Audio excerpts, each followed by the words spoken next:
Friends, welcome back to our YouTube channel. अभी हम लोग यहाँ पे जुबलियन फूडवर्क्स लिमिटेड के एनालिसिस करेंगे और इस एनालिसिस में हम लोग देखेंगे कल के दिन मीन्स यहाँ पे 14 सितंबर को इसके क्या इंपॉर्टेंट लेवल्स एंड टारगेट्स रह सकते हैं, किस तरीके का प्राइस एक्शन पैटर्न दिखा सकता है। हमने यहाँ पे कल जो डिस्कस किया था, ठीक है,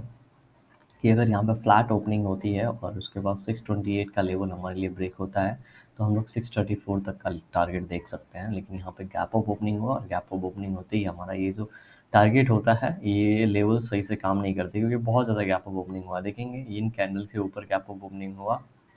गैप अप ओपनिंग के बाद यहाँ पे 2 बार इसने कोशिश की ऊपर जाने की। उसके बाद ये जैसे ही यहाँ पे प्राइस एक्शन पैटर्न बनाया है नीचे की ओर, ये तेज़ी से नीचे की ओर आया और लास्ट टाइम का जो यहाँ पे रेजिस्टेंस था उसी से हिट करके ये अभी नीचे की ओर ट्रेड करने लगा है।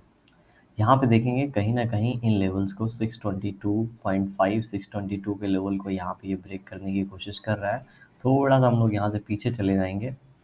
ठीक है, तो ये लेवल इतना इम्पोर्टेंट क्यों है हम लोगों को पता चल जाएगा। तो अगर हम लोग देखेंगे तो कहीं ना कहीं ये 622 का जो लेवल है इस पॉइंट से रिलेटेड है, राइट। ये यहाँ पे जो पॉइंट है ये जो लेवल है इस पॉइंट से रिलेटेड है, इसीलिए अभी यहाँ पे ये ब्रेक नहीं हो पा रहा और इन्हीं लेवल से ये सपोर्ट ले ले रहा है। तो यहाँ पे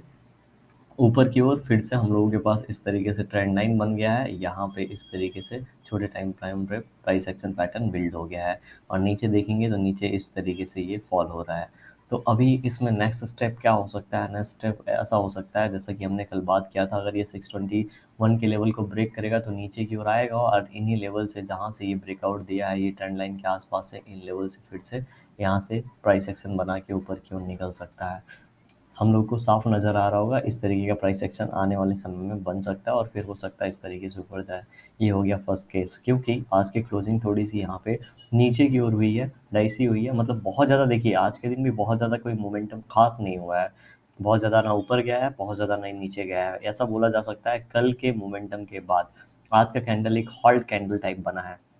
ठीक है। कल का जो मोमेंटम था अच्छा मोमेंटम था, उसके बाद एक हॉल्ट कैंडल बना है, लेकिन आज हॉल्ट बनते बनते थोड़ा ज़्यादा नीचे चला गया। अगर ये जो इसकी क्लोजिंग है, इसकी अगर क्लोजिंग हम लोगों को 628 के आसपास मिली होती तो ये स्ट्रॉन्ग क्लोजिंग होता और कल ये हाई ब्रेक करता यहाँ पे जैसे ही, तो हम लोगों को इस तरीके से ऊपर की ओर एक मोमेंटम में मिल जाता, राइट। तो ये इस तरीके से हम लोग यहाँ पे इसको प्ले कर सकते थे, लेकिन ये थोड़ा सा बीच में जाके नीचे की ओर यहाँ पे क्लोजिंग दे दिया है। तो जैसे ही ये लेवल्स यहाँ पे ब्रेक डाउन होंगे तो ये तेज़ी से मतलब नीचे की ओर गिरेगा और नीचे की ओर गिरेगा तो किस लेवल के आसपास ये सपोर्ट लेगा, तो देखेंगे ये वाला जो ऊपर से ट्रेंड लाइन जिसको यहाँ पे ब्रेकआउट दिया है ये इतने ट्रायल के बाद में उनके आसपास ये सपोर्ट लेके फिर से ऊपर की ओर निकल सकता है। और ये हो सकता है इस तरीके से एक फ्लैग पैटर्न को फॉलो कर रहा हो और चैनल को फॉलो कर रहा हो, उसके बाद ब्रेकआउट दे के इस तरीके से ऊपर निकल जाए, ठीक है। अगर यहाँ पे ये ऊपर निकलता है तो नेक्स्ट टारगेट जो है 640 से लेके 645 तक का हम लोग को ये टारगेट दिखा सकता है। अगर इन लेवल्स को ऊपर सस्टेन करता है, होल्ड करता है, होल्ड करने का मतलब ये है यहाँ पे जैसे ये मोमेंटम किया, मोमेंटम करने के बाद पूरा का पूरा दिन ऊपर की ओर ही बना रहा और नीचे की ओर क्लोजिंग नहीं किया, ठीक है, इसका बोलते हैं होल्ड करना। तो अगर इसके ऊपर होल्ड करता है 645 के ऊपर, एक भी दिन होल्ड कर जाता है, रुक जाता है, जैसे आज यहाँ पे देखेंगे 615 के ऊपर इसने पूरा दिन यहाँ पे होल्ड किया है, ठीक है, वोलेटाइल था लेकिन होल्ड किया है और ये होल्डिंग के समय साइडवेज जाता है तो नेक्स्ट डे ये 660 तक का हम लोग को इस वीक में टारगेट देखने को मिल सकता है। देखिए ये जो टारगेट है इस वीक में, नेक्स्ट वीक में कभी भी अचीव हो सकता है, जो अगर ये वाली टर्म्स एंड कंडीशन फुलफिल होती है तो इस चीज़ को हम लोग यहाँ पे नोट करके रखेंगे, इसके ऊपर से ये डाइवर्ट होगा, ठीक है। अभी वन डे टाइम फ्रेम पे जाएंगे। वन डे टाइम फ्रेम पे क्या सिचुएशन बनी है, तो वन डे टाइम फ्रेम से लास्ट हमारा जो प्राइस एक्शन था, लास्ट जो हमारा यहाँ पे लेवल था, ठीक है, उन्हीं लेवल्स के आसपास से फिर से ये ब्रेकआउट तो बहुत ही अच्छा दिया, लेकिन आज थोड़ी सी गैप अप ओपनिंग हुई, उसके बाद यहाँ पे एक हॉल्ट कैंडल बन गया है, ठीक है। और ऐसा हॉल्ट कैंडल कहाँ बना है अगर हम लोग यहाँ पे जाके ढूंढेंगे तो ढूंढना थोड़ा मुश्किल हो जाता है, क्योंकि बिल्कुल ये देखेंगे ये एक ब्रेकआउट लेवल तो नहीं था, ठीक है, ब्रेकआउट लेवल इन लेवल के आसपास था तो ऐसा कैंडल यहाँ पे बना नहीं था। ओके, जाने देते हैं, यहाँ पे ऐसा कैंडल बना है तो एक हॉल्ट कैंडल बना है, अच्छी मोमेंटम, ठीक है। उसके बाद हॉल्ट कैंडल, तो अगर कल के दिन अगर हाई ये ब्रेकआउट होता है, ठीक है, कल के दिन आज का अगर हाई ब्रेकआउट होगा तो ये ऊपर क्यों निकलेगा और ऊपर क्यों कितना निकल सकता है, तो देखेंगे ये जो रेड कैंडल हाई है, ठीक है, ये जो रेड कैंडल है इनके हाई के आसपास निकल सकता है, मतलब वही 645 के आसपास ये जा सकता है। 645 के आसपास जाने के बाद देखेंगे, ठीक है, दूसरा जो लेवल हमारा है 700 काफ़ी ऊपर हो गया, ये 645 के आसपास जाने के बाद, ठीक है,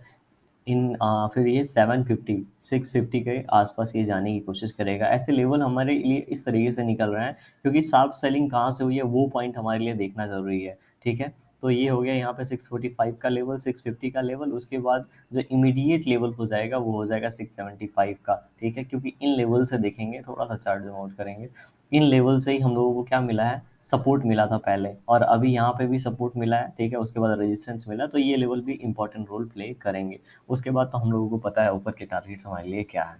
राइट। तो देखते हैं कल के दिन ये फिर से चॉपी नहीं होना चाहिए, चॉपी इन द सेंस कहीं फिर से इसके अंदर ही आके ट्रेड करने लगा तो थोड़ा सा ये मुश्किल हो जाएगा, और जैसा हमने 15 मिनट टाइम फ्रेम पे बात की थी उस तरीके का फिर प्राइस एक्शन बनने की प्रॉबिलिटी ज़्यादा हो जाएगी। 15 मिनट टाइम फ्रेम पे चलते हैं और अभी अपने लेवल्स एंड टारगेट्स यहाँ पे हम लोग देख लेते हैं। अगर 15 मिनट टाइम फ्रेम पे अपने लेवल्स एंड टारगेट हम लोग यहाँ पे देखेंगे तो यहाँ पे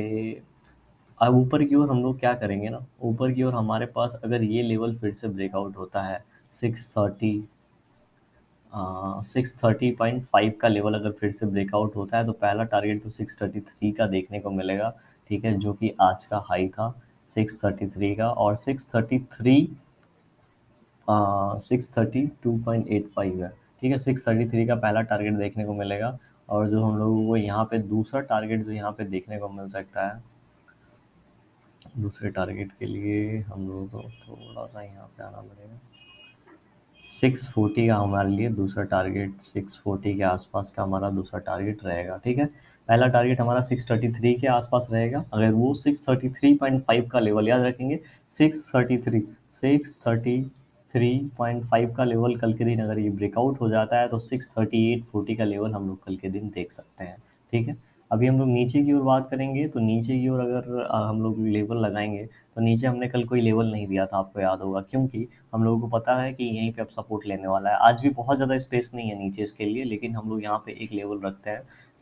बल्कि यहाँ पे लेवल देना ऊपर की ओर सही नहीं होगा क्योंकि पूरा का पूरा एक सपोर्ट एरिया बनेगा, ठीक है। तो ये पूरा का पूरा एक सपोर्ट एरिया है, तो हम लोग यहाँ नीचे की ओर जो लेवल देंगे हम लोग लगभग लगभग 609.75 के ब्रेकडाउन के बाद अगर कोई गिरावट देखने को मिलेगा तो एक लेवल हम लोग देख सकते हैं जो कि होगा 605 के आसपास का, ठीक है, 605 के आसपास का। तो अगर ये नीचे की ओर 609.5 को ब्रेक करता है तो 667 के आसपास का हम लोग को टारगेट देखने को मिल सकता है, फिर से ये इन्हीं लेवल के आसपास सपोर्ट ले लेगा, लेकिन ये इसकी प्रॉबिलिटी बहुत कम है, ऊपर ही ये टाइम स्पेंड कर सकता है या फिर कल की ओर जैसा कि हमने देखा यहाँ पे ट्रेंड लाइन है ब्रेक करके ऊपर की ओर निकल सकता है। तो वीडियो पसंद आई होगी तो लाइक तो किया नहीं होगा अभी तक आपने, देखते देखते तो अभी लाइक कर दीजिएगा, चैनल पर नए होंगे सब्सक्राइब कर सकते हैं आप। Thank you for watching this video.